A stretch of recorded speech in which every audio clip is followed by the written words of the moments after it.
promised myself that within this year, I'm going to buy 2 BMWs, a coupe and a convertible. Those were my goals. Spending money on things that I used to think were assets, but were actually liabilities. Yeah. It was just plan A. I never had a plan B. And that's what my dad had. So a lot of people say, have a plan A and have a plan B. I don't think you should. Now, having discipline doesn't mean to say that you can't enjoy yourself or have downtime, but maintaining discipline is definitely a key to success. So welcome everybody to another episode of the J2 Hub podcast. And today I'm super excited because I've got somebody who I've been trying to pin down for a long time and get in the studio and talk to. Now, I've wanted to put this guy on the podcast and under some questions for a while because he's a phenomenal force in East London. I've known him for quite a while. In fact, I haven't known him for that long, but I've known of him for quite a while. So Jag, thanks, man. Jag Chima, first of all, the man from East London. Thank you so much for joining me on the podcast. Thank you, James. Appreciate your kind words. Absolutely, man. So look, me and you've had some amazing conversations over the last year and a half. For I know who you are. I know what you're all about. I know where you started. But quickly for the audience listening, who is Jag Chima? Where did it all begin? And where is it right now? I'm just a normal guy from East London who really believed that you should follow your passion. I followed my passion and realized that, there's no limitations really. And we're here. I started off with a mobile phone shop in East Ham. I remember. And, one of the best experiences of my life. It taught me so much. And now I have businesses around the world, and I'm very fortunate to touch hands with people like yourself and other people in various categories around the globe. So it's been a great journey so far. Tell me about the early days, Jag. How was it for you in the early days? Because I know we're probably about the same age. We grew up in the same part of town or similar part of town. Obviously, when we were growing up, there's a lot of shit going on, right? There's a lot of temptation. There's a lot of things people were doing. How did you kind of differentiate yourself from not going down the path that everybody else was and going straight into that business path? Or how did business even begin for you? That's a really good question. And all the credit goes to my parents. And I really mean that. Because my dad, he came to the UK in the early 70s and he grafted. He built the empire without speaking much English. And till this day, he doesn't speak much English. And my mum supported everything that my dad did, helped him to build this empire. So it was done together. And the fact that my dad couldn't speak good English actually became an advantage for me, which I realized later. Because before school, after school, I used to be with my dad in his builder's merchant. And I used to read letters and contracts and translate them into Punjabi. Okay. So, I was almost like the translator, but I used to work with my dad in the builder's merchant. But what I realized at a young age was how hard my dad worked and how he was building relationships and the etiquette, how authentic he would be with people, how he would give his word to people and stand by it, under promise and over deliver. And those were subliminal lessons which really kind of were embedded in my mind. And as I was studying, my dad always said to me, son, you either study or you come and work with me. There was no other options. Okay. My dad was strict. Yeah. So if I used to say to my dad on the weekends, Dad, I'm going to go and chill with my friends, he said, no, you're not. Get down the yard. Get down the yard. Yeah. So, when I was at college, when I was completing my studies, I was still working with my dad all this time. I used to drive the lorry in the builder's merchant. Yeah. But I used to study as well.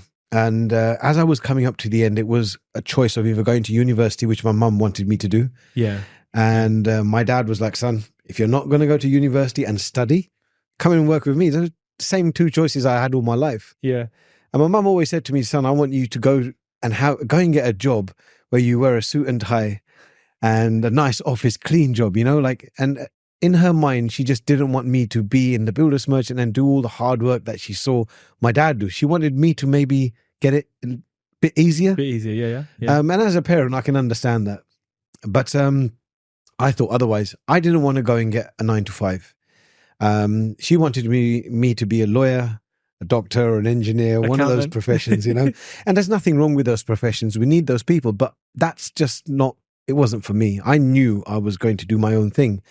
So I said to my dad at that time, I said, look, Dad, I want to start my own business.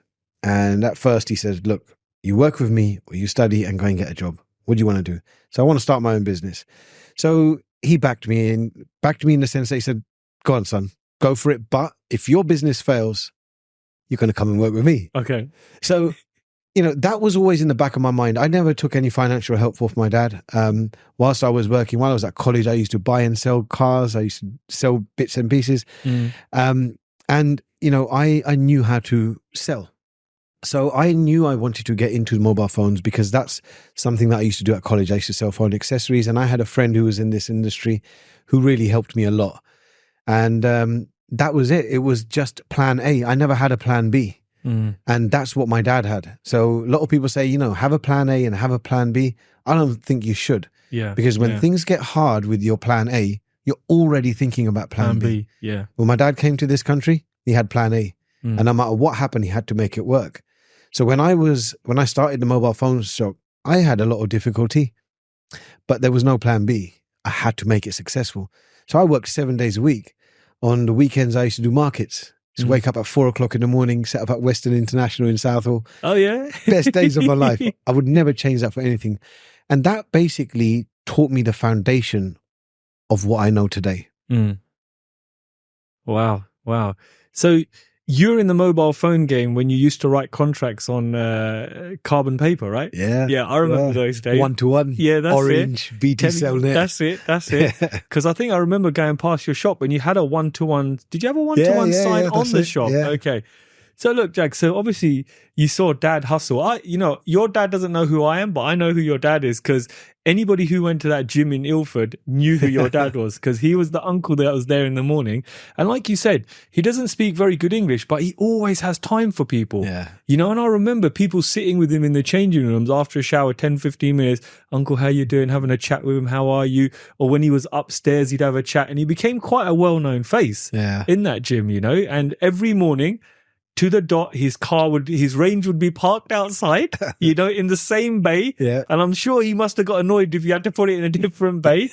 Straight in the gym. And it was such a regimented kind of a lifestyle. Yeah. Was he always regimented when you was a kid? Always. Okay. Always. Dad has always been regimented. And till this day, he still parks in that same bay. He still goes to that same gym. He's always been regimented. And I think it's a good thing. Discipline is a really good thing. And having somebody who's a mentor, somebody that you look up to who's disciplined, it's a blessing. Yeah. Because that you can use in so many areas of your life.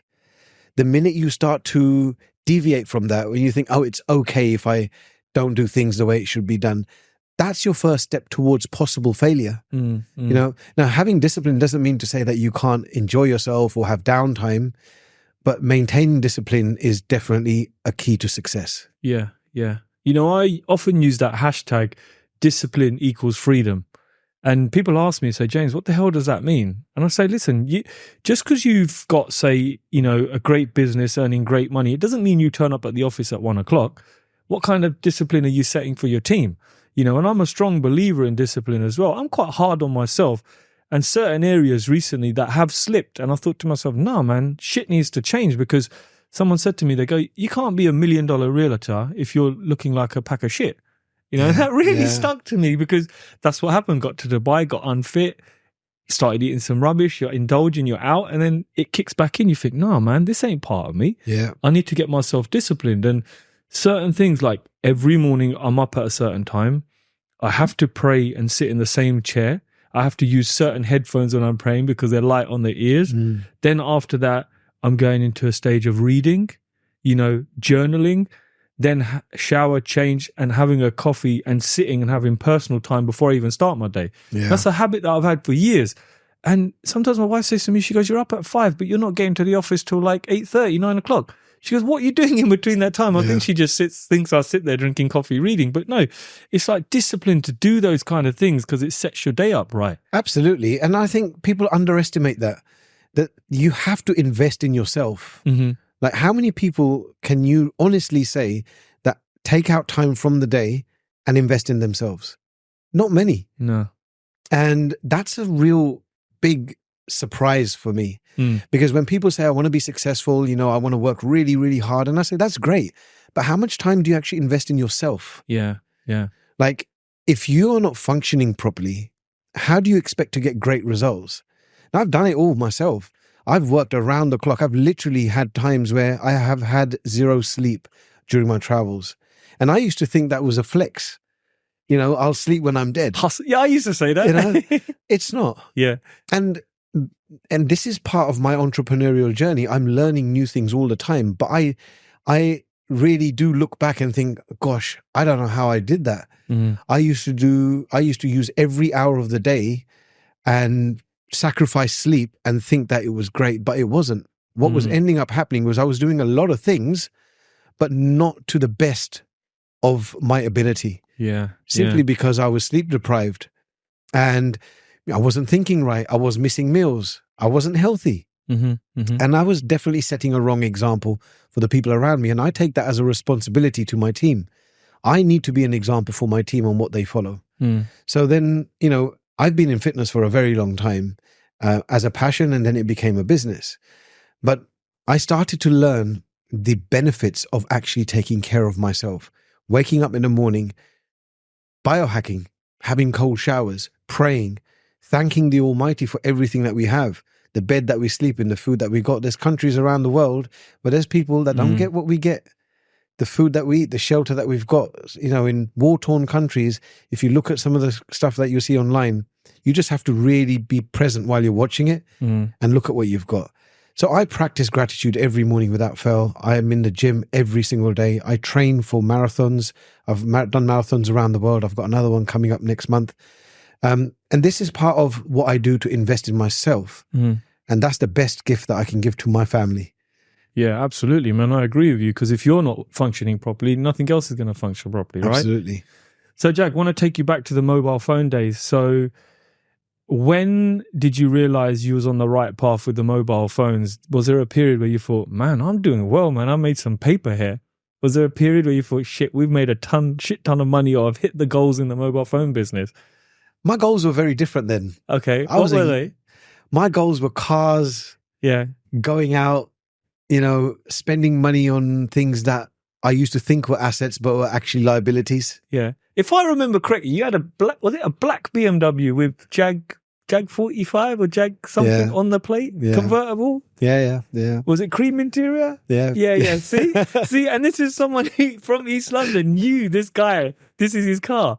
So when I started that mobile phone shop, I sold my BMW E30. It was my pride and joy. Had 17-inch AZEBs on it. You know, you still remember? I remember that was my best. That was the best car. Even to this day, if I could buy that same car back, I'd keep it as a souvenir. Yeah, I worked really hard, saved up to buy that car, and to start the mobile phone shop, because I wanted to do it myself, I had to sell that car. Yeah, and I sold that car, and I jumped in one of those Suzuki little vans.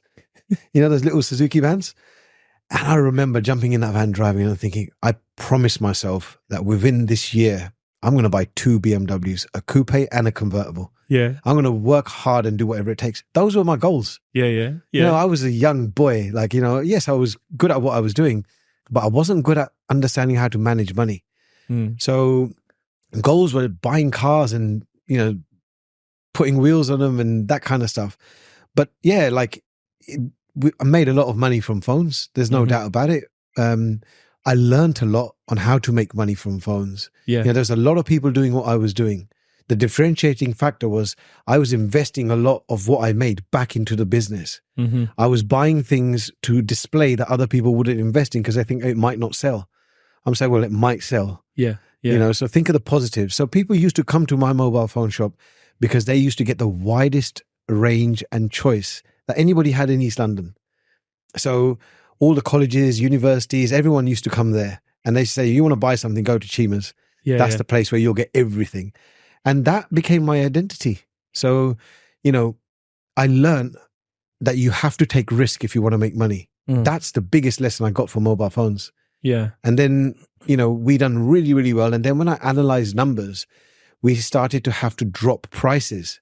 Even though we were offering a much better service, there was a lot more people doing it. And then Tesco's, Sainsbury's started selling mobile phones.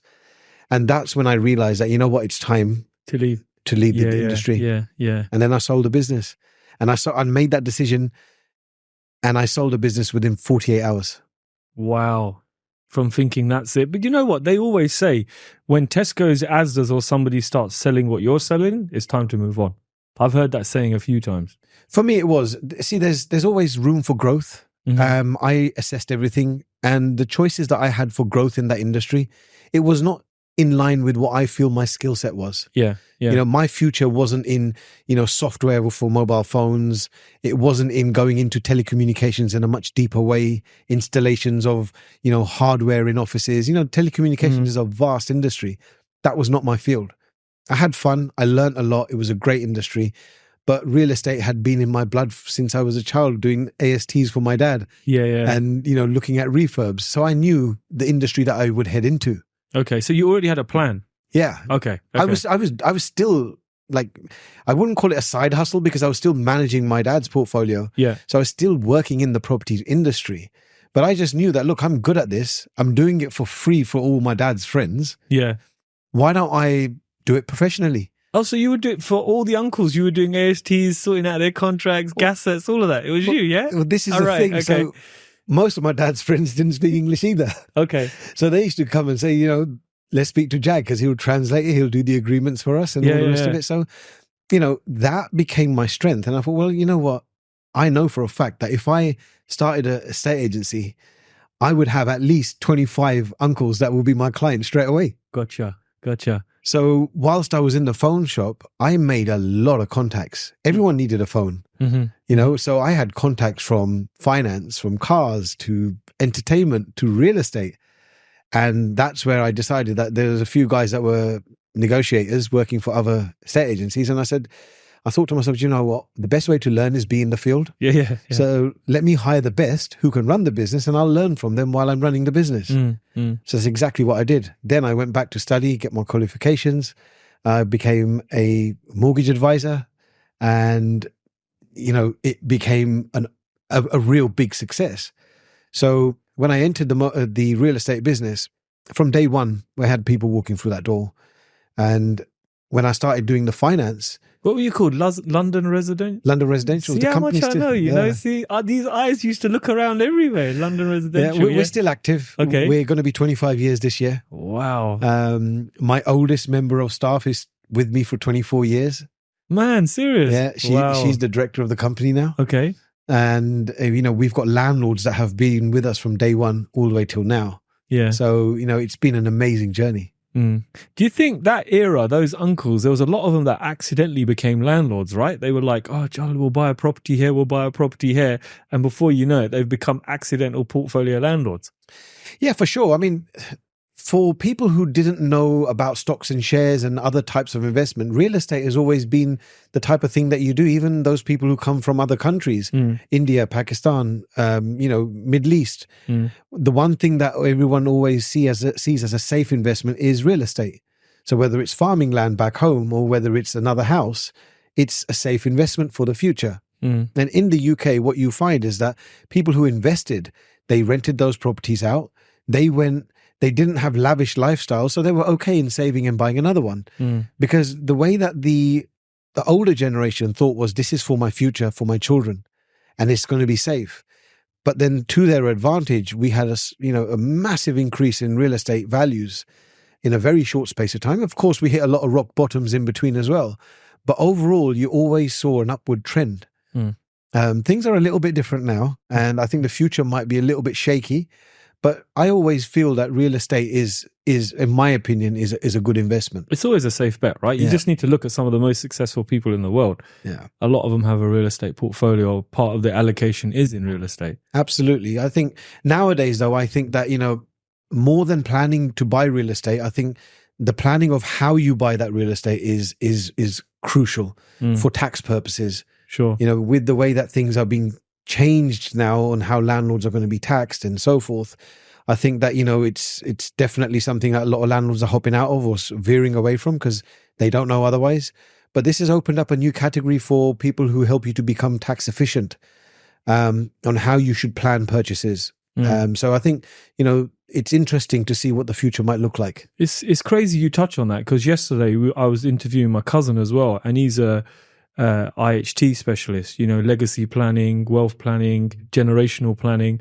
And even he was saying there's been a massive increase in his service now. Whereas before, especially the Indian community, they're, oh no, why do I need to have this trust? Why do I need to do this? I'm just going to sell it or give it to my kids.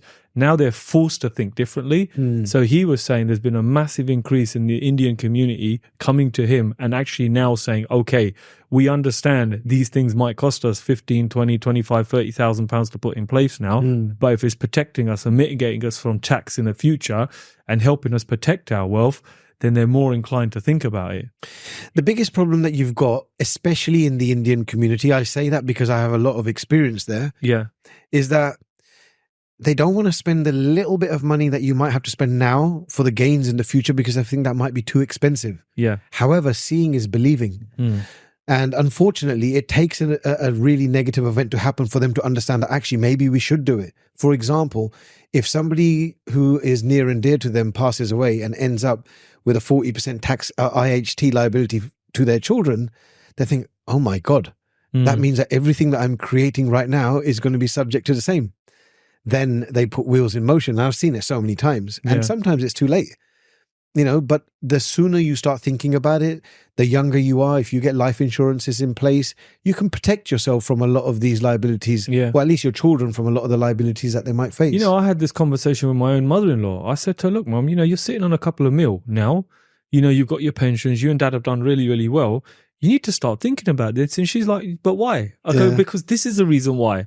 And she's like, what? They can take that much off me? I said, yeah, look, I've just been through a probate with my own mother. And I've seen how ruthless they are. 27 pence Mum owed on a HMRC return. I don't know how they calculated she owed them 27p. They took that 27p, Jag, before they released the probate. And I'm thinking, this is how ruthless these guys are. And, my cousin was saying that it's last year they got 8 billion through through capital gains from the UK society, and that was only from 4% of the population. So I'm thinking, what the hell? So that's why they've got so much vested into this with this new supercomputer they've got, which doesn't even have AI on it yet, So imagine when AI kicks in with HMRC's supercomputer, all those uncles that think they're clever sitting there, well, you know what, I got cash under my bed. They're coming for you slowly, Of course they are. I mean, look, tax planning should be a basic skill set that everybody has. Financial planning is a basic skill set that everybody should have. And I urge everybody to at least invest some of your screen time in listening to people and then going and doing your own research for tax planning and financial planning. It's, a lot of people spend time scrolling on things that will never get them anything in life or add value.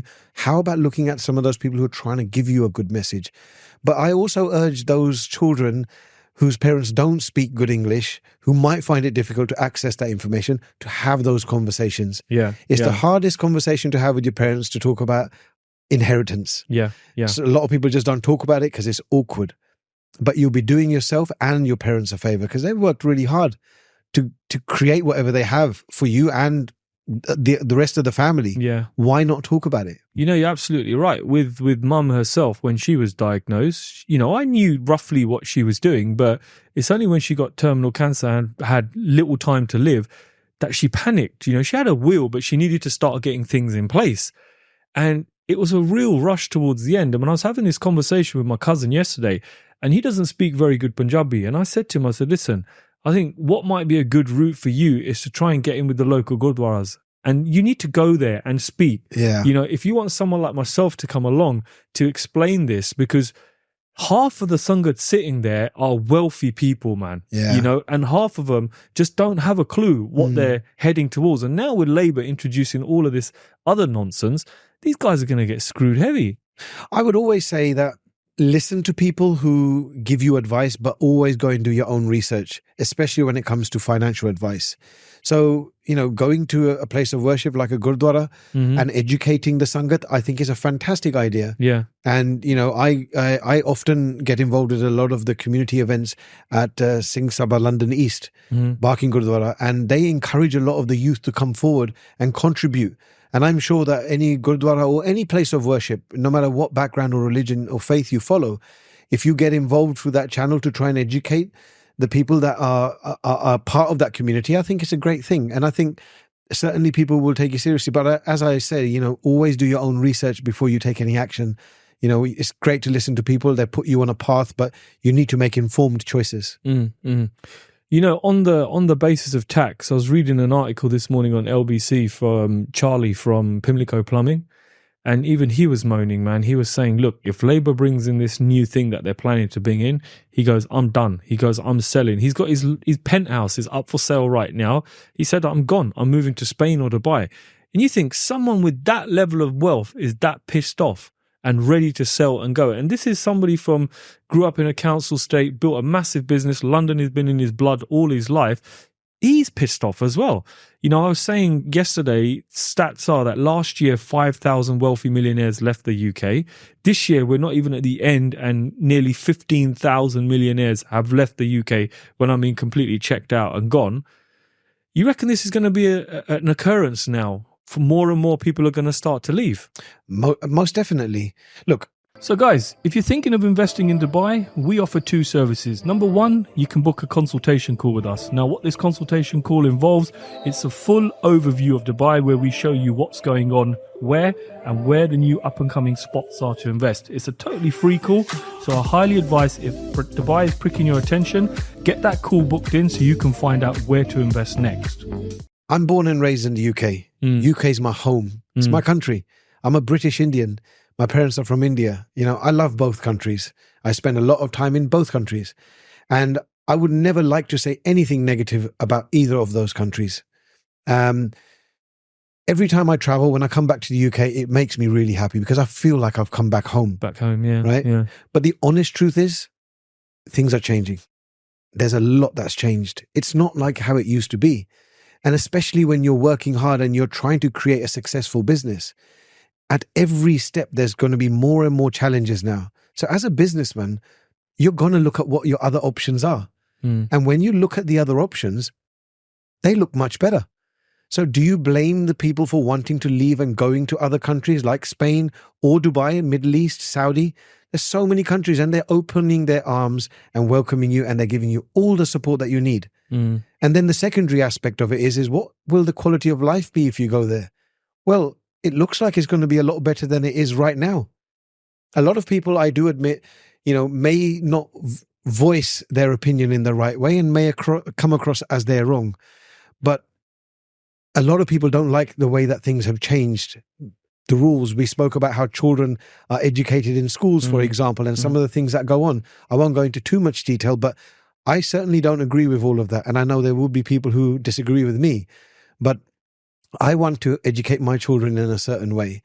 And if I don't have any control over that, then I'd have to go somewhere where there is a level of control or find schools where there's still that level of control. So these are aspects that are changing people's mind of staying in the UK and remaining in the UK. I certainly have a lot of my personal friends that I grew up with from a childhood that have left the UK now. Most of them have gone to Middle Eastern countries. And are they happy after 9-10 years? Yeah, they're very happy. They still come back and visit and they definitely miss all the places. But when they come back, they say, Jag, I'm glad we left. It's been a great 10 days, but I think I'm ready to go back. Go back, yeah. I'm the same. I've been here for 6 days? I'm ready to go back. I fly out this evening. I am really looking forward to going back. And I did a impromptu kind of conference. I put a post out on the aeroplane when I was on the plane, like, anybody want to meet up, discuss anything about Dubai? And the response was huge, man. So we did an event in Sopa's house over in EN9. It was good. 15 people turned up, 16 people turned up. And even in the event, I said to people, Dubai is very visionary and leadership based, right? I said, first of all, you got the Royal Highness. One person makes a damn decision, man. Nobody else is able to make a decision. And when this guy says something is going to happen, it happens.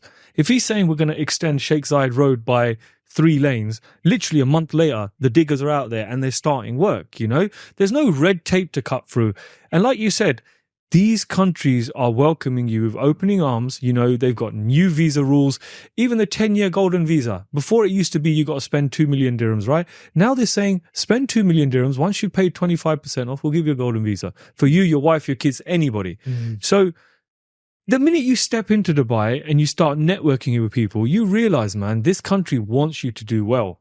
And as long as you respect the laws, you respect the faith, you're mindful that, it's an Islamic country, so don't be doing no stupidness. I tell people, you come to the Palm and you're walking around drinking beer, pissed after a brunch. You don't do that, man. Respect the people.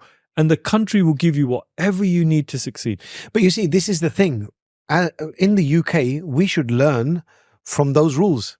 So if we started to respect our country in the UK, as well as we respect other countries when we go there because how strict their rules are, don't you think things could change? Absolutely, man. And that's what we live in. We live in hope, that, things might change for the positive.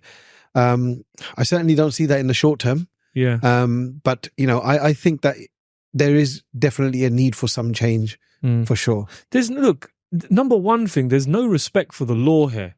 You can commit a crime and chances are you're going to get a slap on the wrist, right? Or if you see an officer out on the road, you can go out there and you could call him a pig. You could call him Peppa Pig. What's he going to do? Get angry at you? You can confront him. You can go full blown, have an argument with him and then walk off. You try doing that in a Middle Eastern country. You try even stepping out of line with a police officer. I mean, don't get me wrong. The police in Dubai are lovely. They really like to engage in conversations. In fact, because there's not much for them to do, they're not fighting much crime. They're quite welcoming to come up, have a conversation with them. But at the same token, everybody respects them, man. This is a man of authority or a woman of authority. I'm not going to take the piss with this person. I'm going to treat them with respect. And, even me, I see them and, dude, I'm scared because I'm thinking, have I done anything wrong? Did I kind of not indicate to go here? Because when they're parked up on the side of the road, they're watching everything you do as well, you know? So ultimate respect for the force out there. And I think everybody respects the force. And then to couple that off is people are actually fearful that if they do something wrong, they're going to be severe consequences and they're going to be in trouble. I think that's important. So, Jag, before we move on to an interesting topic, I want to talk about biohacking. Where do you think we're sitting right now with real estate in the UK? Because you're in it, I'm in it. What do you feel? What is the kind of project right now that's working? Because I'm struggling to find anything. Yeah. So I think I've always looked at something different to what everyone else is doing. Yeah. So, before we were doing new builds, we were doing a lot of refurbs, flat conversions, commercial to resi conversions, mixed use developments. Yeah. But with the way that the costs have gone up, there's just not enough margin in it at the end for those larger projects anymore, especially if you're looking for institutional funding. It's so hard now. So you have to go with secondary lenders and then, your profit's eaten up. And if there's any kind of hiccups, then you could be at a loss. And what I found was with the, permitted development rules, there was a lot of things that we could do with small projects like, ground floor, 1-bed conversion flats. You can put an extension on that, add another bedroom, change the way that the layout is. We've been doing loads of those and they're low risk, high return, fantastic projects. You can be in and out in like 6 weeks, if you've got a good team. But finding them right now at the right money has become a challenge.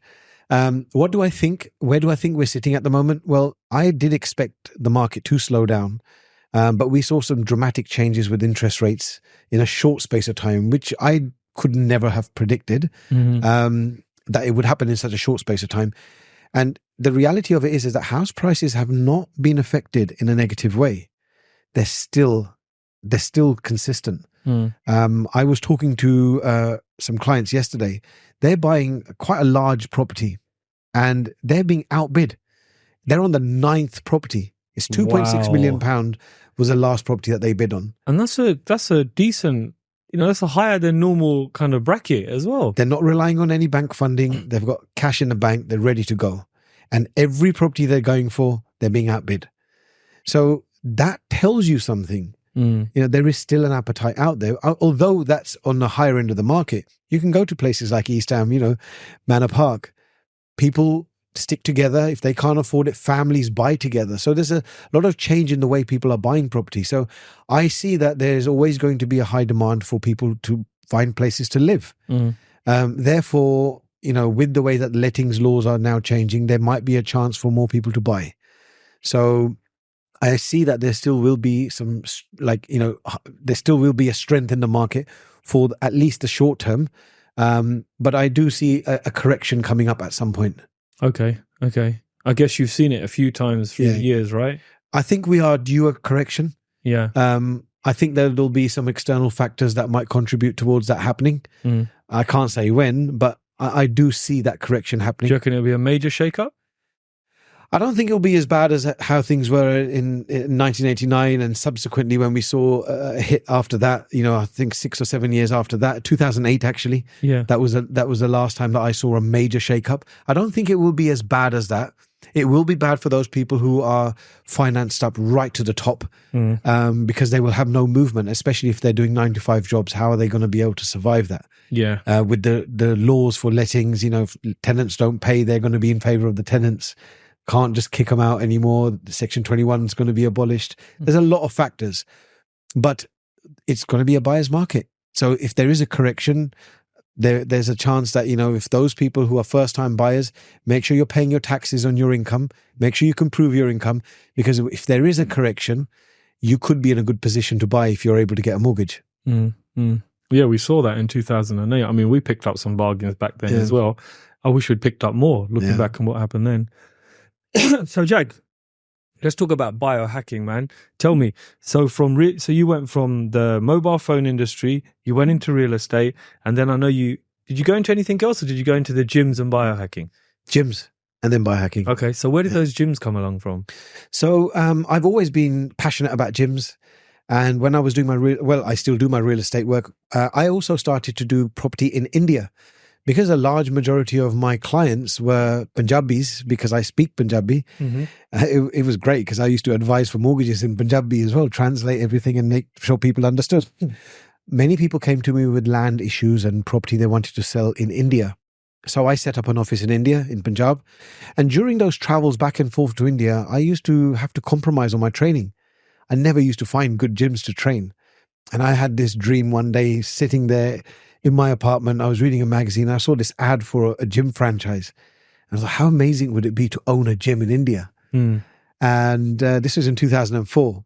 Was that for selfish reasons because you wanted it for yourself? For selfish reasons, but also I wanted to create impact. I really wanted to make a change. I always knew that whatever industry that I'm in, I want to do things in a way people will remember you. Yeah, of course. Make an impact and create the communities. So it happened. I bought 2 of the franchises. Unfortunately, the partners that I went in with didn't work out. Lost a lot of money with them. But they taught me a lot through those bad experiences. These were people that I trusted. My dad, this was the first time that my dad was not in agreement with me doing a business. I said, Dad, I want to do these gyms with these guys. He said, I don't really agree with you. I don't think you should do it. Yeah. You didn't listen to him? I didn't. Did he say, I told you so? I didn't allow for that moment to come. Okay. So when I lost the money, I didn't tell him. I mean, it was my investment. I didn't need to tell him, but sure. I normally share everything with my dad. I just want his blessings for him to say, go on, son, go for it. My son's doing well. Yeah, well, just go for it. I'm with you. Yeah. That's enough for me. I don't need anything more. I don't need any financial support. I know how to get by. But that was the one time he said, no, I don't think you should. And I did. And I learned the hard way. Obviously, he saw something that I didn't. And me, if somebody's good to me, I trust them. That's the way I am. I always say this to people, people think of others how they are. So if you're a good person, you're going to think everyone's a great person. If you're, a crook, you're going to think everyone's a crook. And that's the harsh reality of the world. And unfortunately, I got my fingers burned. But I learned a lot. And through that was process, for the franchise bit, yeah? Through the franchise. The company that was franchising was fantastic. Okay. But it was the partners that I went in with. They had ulterior motives. And I lost my money to them. But it's fine because I looked at that as a private learning lesson. You go to government school or private school. That was private school. That was private school. Very expensive private school. It was. But then some of the best lessons in the world are expensive. Yeah. And that taught me a lot, but it also helped me to understand the type of network that I want to be around. I subsequently had a major motorbike crash in 2008. Yes. And when I had that crash, that's when we had the recession. Everything went downhill. Yeah. I literally had to let go of all my income and let go of a lot of my staff. mortgage offers were being pulled left, right and centre. Sales were falling out of bed. The world, to me, was coming to an end. And this was all while I was in hospital recovering. I could see my phone and all I was getting was phone calls with bad news. I went through a real bad phase at that time, started abusing alcohol. Yeah. And wasn't in a good position physically or mentally. And then I came across an online transformation program by someone called Chris Gethin. And I thought, all right. And he was like effing and blinding. He was militant. And I thought, you know what? That's what I need in my life. I need somebody to like just tell me how it is and get shit done. Yeah. And although doctors told me that I'll never be able to train again because of the worst injuries was in this with this arm, it's kind of rebuilt with a load of metalwork. I followed Chris's plan, and I was in a much better physical condition than I was pre-accident. Okay. So that's when I decided, you know, I really want to pursue a career in this industry. And I started going to expos where Chris was, and I bumped into Chris, and I said, when I bumped into him, I said, you know what, I used your plan and it changed my life. And I'm sure he must have heard it about 1 million times before I told him that. But then while I met with him, sporadically, I just said to him, I said, would you be interested in coming to India and doing some seminars and expos and maybe working with me in India? He said, yes. And the rest is history. So I took him if you hadn't asked him that question, or if you were too shy to ask him. Do you know what? I was a little, I felt like I was starstruck when I met him because his program changed my life. And I didn't know what to say, and I just said it. If I didn't, I wouldn't be in the health industry. That's the truth. Okay. Like, it's because of that man that I'm in the health industry. Number of reasons. Number one, he's a great human. You know, he works on the same 3 principles that I've done business with all my life, which is transparency, trust, and loyalty. That's Chris. Okay. So that's why we gel well together. He's good at what he does and I'm good at what I do. We went to India. We held these seminars. I had a meeting with someone. We ended up with a contract with Hrithik Roshan. Nice. Transformed him for a movie called Krish 3. Okay. And that's how Chris Gethin Gyms was born.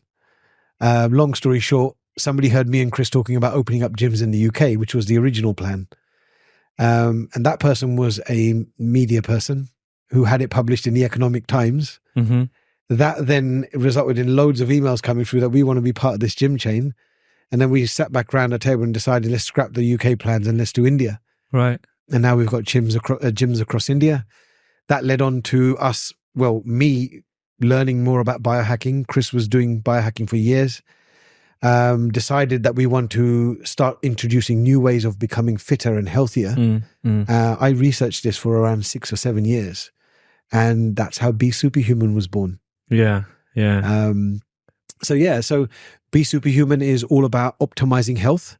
We get people with chronic illnesses that come in, really bad chronic illnesses, and we've seen a lot of people heal. We get a lot of athletes come in, but we get a lot of people that are just like me, like yourself.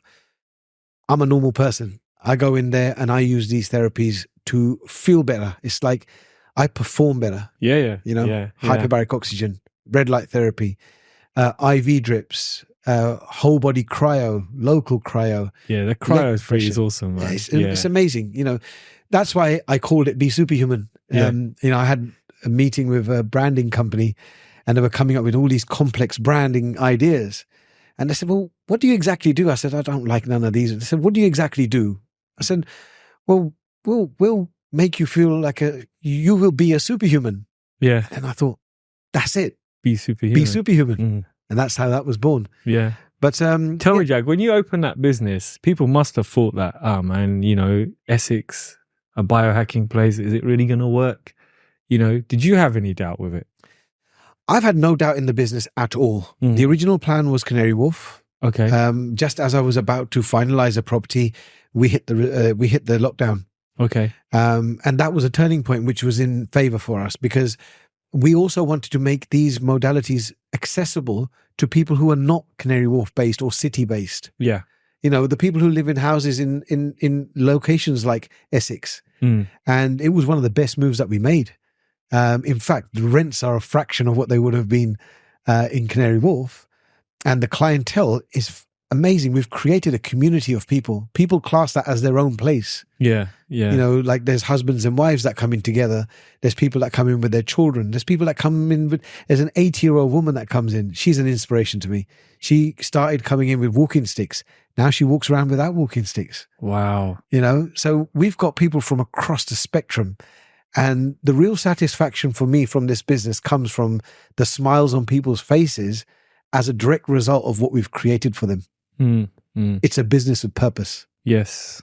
Yeah, no, I love it, man. I mean, the first thing I ever heard about biohacking was through Gary Brecker, 10x Health. And he was talking about it years and years ago, like, you know, you can biohack yourself to a better health. And he was always saying, you don't need to go and see a doctor. You need to go and get your bloods done. You need to see where you're sitting so you can improve things. And then you saw what he did for Dana White, right? Yeah.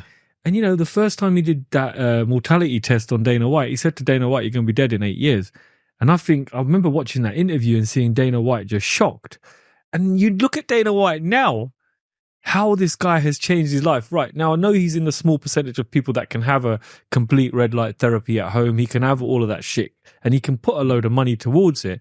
But for me, that was the first point where I thought, man, there's something deeper with this, you know? But it doesn't have to be like that. Like, I know that it looks great. All the flash is brilliant, but you can start biohacking at home. Do you know what the best biohack in the world is? I know the answer to this because you told me it the other day, sleep. Absolutely. That's the best biohack. But not just sleep, but getting a good quality sleep. Yeah. And once you understand what helps you to get a good quality sleep, like you're wearing a tracker just like I am. When you get a good quality sleep, that will change your life. Yeah. Period. Everything else is an addition. So the cold showers, if you can't get into a cryo, you know, removing processed foods, you know, stop going out and overindulging in things that you shouldn't be. Yeah. You know, because ultimately you're shortening your lifespan. And, you know, my belief is that I always want to be there in a good capacity for my family. So the best gift that you can give to anyone, the best gift that you can give to your family is the healthiest version of you. Yeah. Yeah. And when you start following protocols which people can see, like your friends, you know, you're going to be an inspiration to them.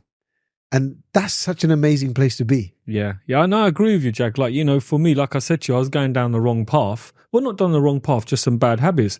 So I took myself out and went to the Bali Time Chamber, which is, again, designed to be an area where you go, you know, it's based on Dragon Ball Z, where you step into this chamber for a small period of time. Like 1 month is supposed to be 1 year's worth of work. And the first thing I did when I got there was, there was no processed foods. I'd cut them out a couple of weeks before. I'd stopped drinking alcohol a few months before. And then the food got on point, man. Natural food, proper steaks, bone marrows, eggs, cheeses, you know, high carnivore food. And dude, I walked in there at just under 109 kilos and I walk out at 94 a month later. Come on, man. That just goes to show you that all of that time, everything that I was eating and putting in was just shit. Yeah. Yeah. You know, absolute crap. The simplest of changes can make the biggest of difference. It's just unreal. And, you know, the great thing is that with social media, and, you know, we're involved with social media as well. We've got one of India's leading influencer marketing and talent management organizations. We use social media to amplify the voice for everything that health optimization can do for you. Yeah.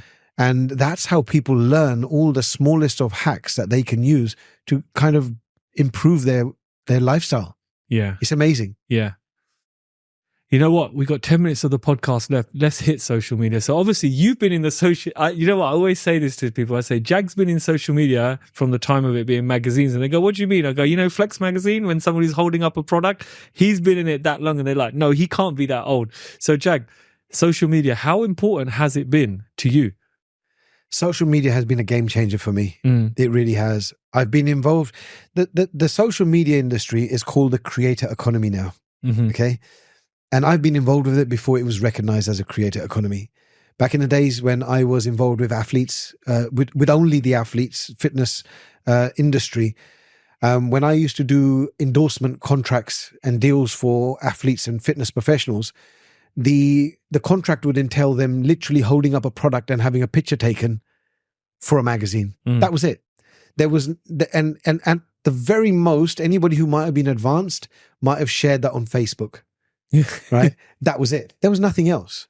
And it worked. And I helped athletes get some of the biggest contracts in history. And I'm proud of that. But as the industry evolved and as digital platforms evolved, even the audiences became smarter. And the audience can recognize when there's a paid endorsement to something that's organic. Yeah. Yeah. So if you're in any kind of business, what you have to understand is that influencer marketing will change your life. It will change the way people buy your services or your products. Because if you are going to buy, let's say, even a mobile phone, nowadays what people do is go to YouTube and search somebody's review. But they don't just look at the review, they look at how authentic that review might be. You know, if it looks like it's paid, that, hey guys, this is the best phone that you could ever get. And the next day he's doing the same thing with another one. Are you really going to trust that review? Yeah. So there's a way that these, of course, a lot of them are paid. But if you're a trusted content creator, people will trust you. And you have a responsibility to your audience.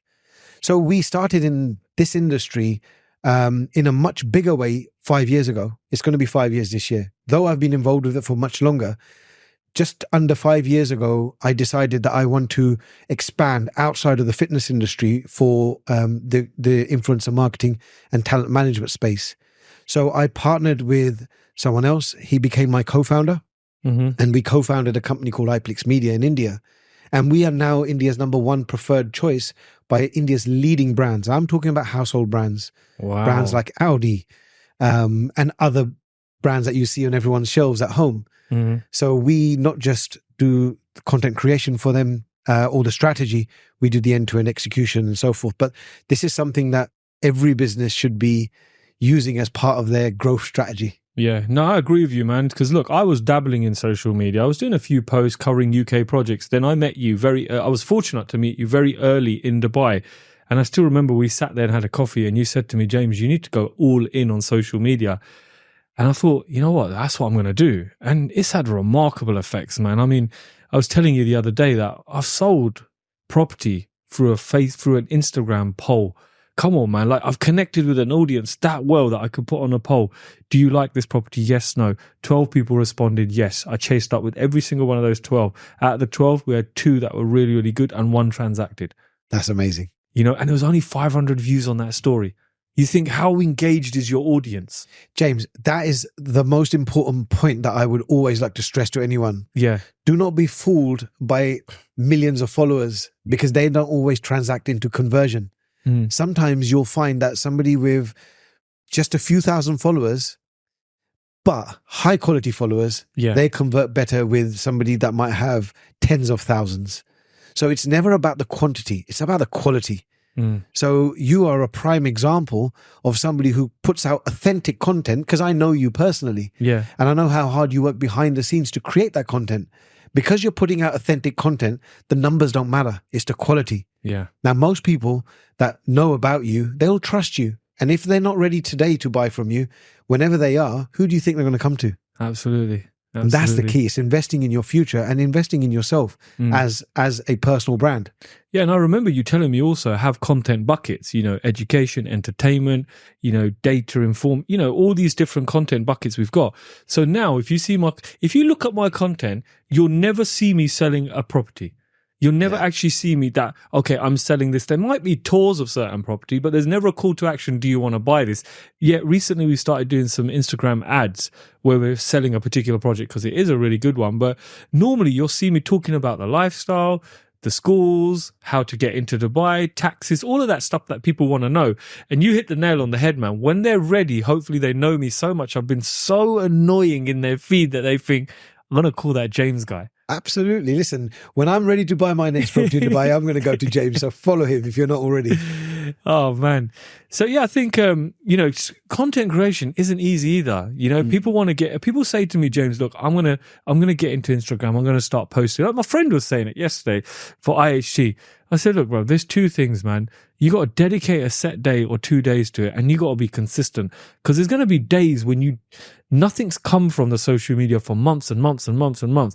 You're getting out there, investing in a videographer or a podcast studio, you're doing content, but the minute you stop doing it and you're not consistent, your audience thinks, shit, man, where's this guy gone? Because I used to get comments like, James, the podcast episode is 2 days late. You're thinking, what? Are people actually waiting for it on a Monday morning? Because we used to release it Monday morning, 5 a.m. because we thought people can pick it up on the way to work, in the gym. All of that was the thinking behind it. If it went on to Tuesday, I'd start getting messages. Yeah.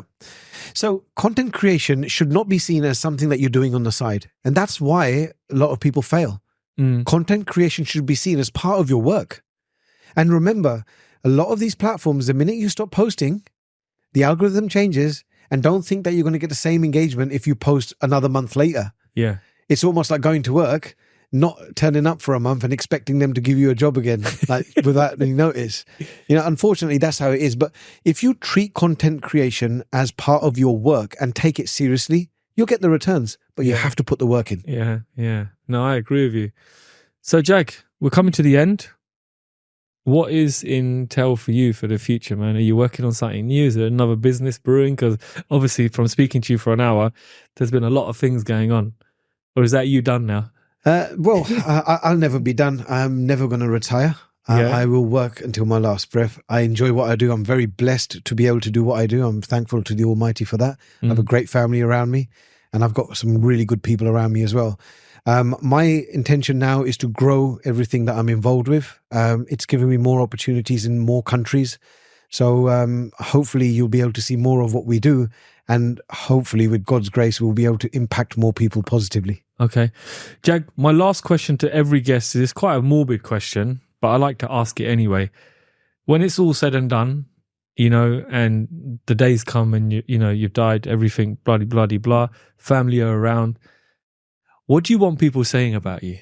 Or what would you like people to be saying about you? I would just like people to say that, you know what, Jag had a positive effect on us in some shape, way or form. Yeah. That's more than enough for me. And that's it, yeah? Yeah, that's it. I think that's great, man. Yeah. I think that's great. Well, anyway, Jag, thank you so much for joining me here on the podcast, man. It's been an absolute pleasure. Guys, thank you so much for tuning in. I will put Jag's contacts there, especially for Be Superhuman. I think anybody who's in Essex or in the UK should go and try it out. Every time I come back, I try to pop in. In fact, I said to Jag the other day, Jag, I've got a really bad headache. Can I come in, get a drip? He hooked me up. I was perfect within a day or so. So I'll put all his contact details in. But thank you again for tuning in for another episode.